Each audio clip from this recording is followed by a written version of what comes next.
The Dream is the fourth studio album by Alt J. It's the follow-up to their album Relaxer, which had some fantastic singles, of course, but as an album it just kind of was middle of the road.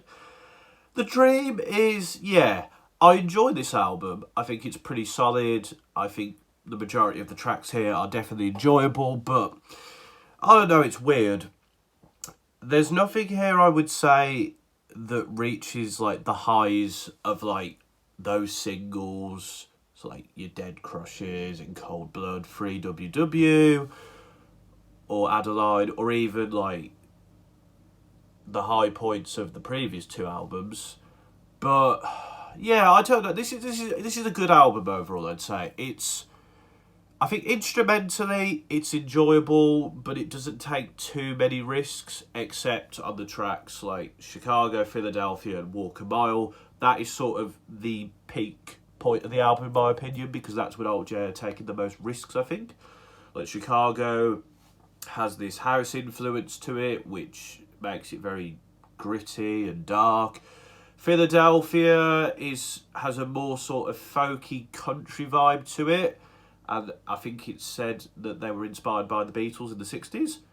And then, of course, Walk a Mile as well. It feels very epic. It feels very big.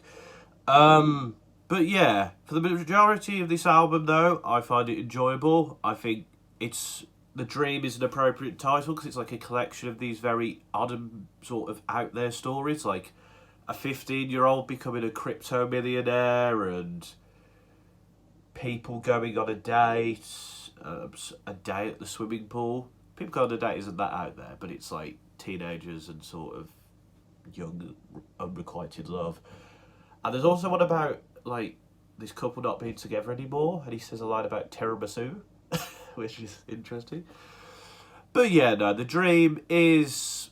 It's like I said, if you're an Alt J fan, I think you'll enjoy this. I don't think it pushes the boundaries too much. I wouldn't quite say they're on autopilot here, but I feel like they are playing it a little bit safe on this album.